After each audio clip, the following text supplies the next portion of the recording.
Hi everybody, today I am reviewing my new stove that I just received, and I apologize in advance for the shaky camera work. I broke my tripod, so hopefully I will try my best to stay still.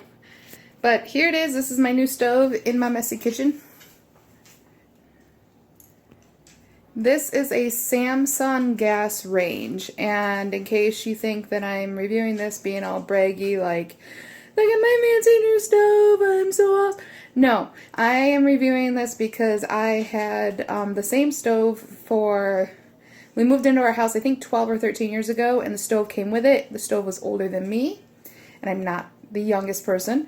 So it was very old. It only had 2 knobs left. It was time for a new stove, so I saw this one in the store. I stared at it longingly and left the store without it, and then came home and my husband had surprised me with the stove. I'm still gotta pay for it, but he surprised me by going and getting it and installing it, so that was cool. So I'm going to show you how it works. I'm going to show you a little bit about it.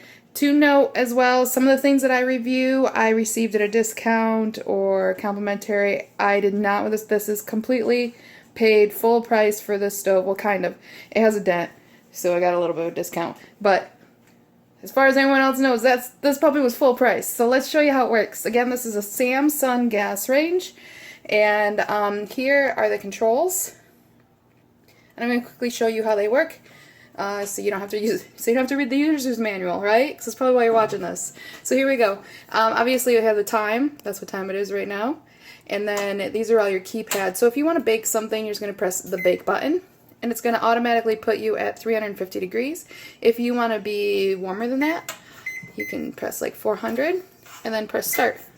And then you're going to see this little button, and then that's the current temperature in the stove, and it'll show you as it gets warmer. One thing to note too while we're right here, this is stainless steel, but it is not fingerprint proof, so I'm going to be cleaning this puppy a lot. But I have kids, so everything gets ruined anyway, so who cares.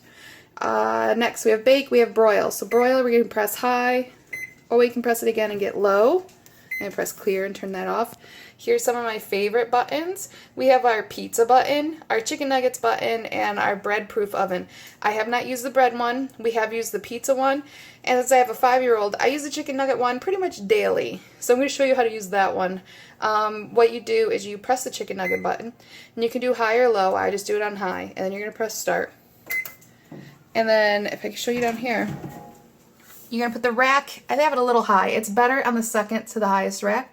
And what it's going to do is turn the broiler on. And the broiler is going to cook your chicken nuggets. You do not have to preheat. That's what's cool.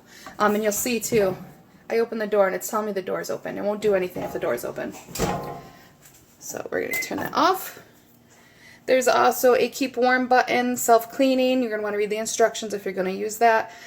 Favorite cook is basically I can set it at a certain temperature. It's sort of like pre-programming your radio in your car. Cook timing. I can program this, and I haven't tried it yet, to start at a certain time. So if I know I'm going to be running errands, I want to have the oven preheated before I get home so that it's ready to bake when I get home, I can go ahead and do that right here. Kitchen timer, big deal for me because the old stove had a knob that didn't work half the time, so I have kitchen timers galore in this kitchen, but now I just have to press a button. Super cool.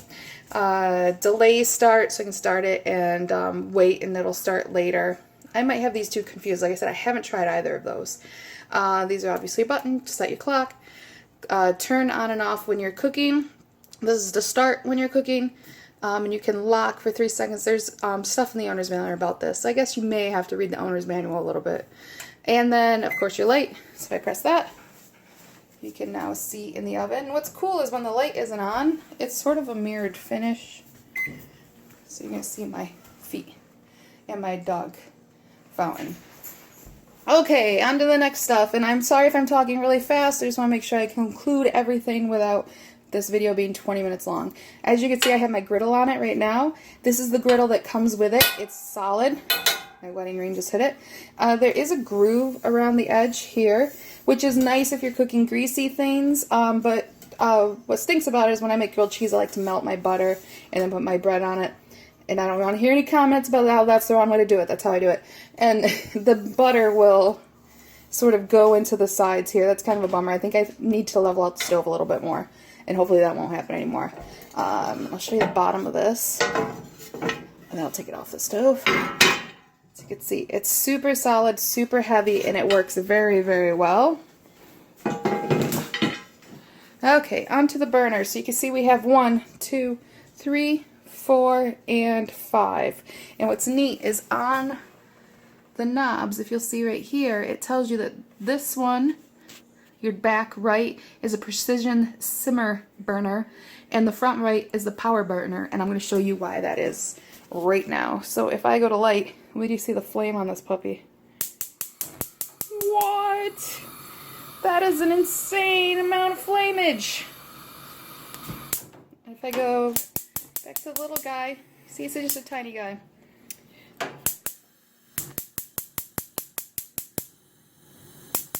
Still, they're really nice, high, consistent flames once they're going. And here's the griddle. Griddle works fantastically, by the way. These are very, very solid. And if you need to clean, all you have to do is grab, lift up, and clean, or you can take them right off all the way. But they're very heavy, so you're going to need 2 hands. I believe the vet, there's a vet up here. And then, like I just showed you, the knobs.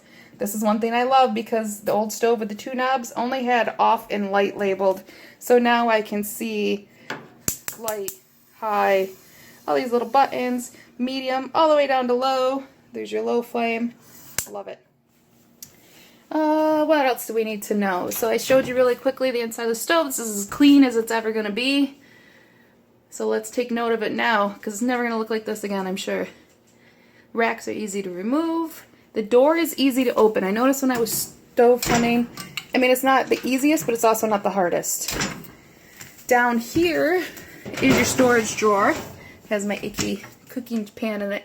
And if you need the model number to register or any of that other information, right there it is, right along the side there. I just learned that today. This opens and closes nicely. It's a good place to store your griddle.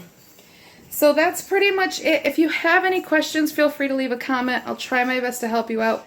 But there it is. It's a Samsung gas range.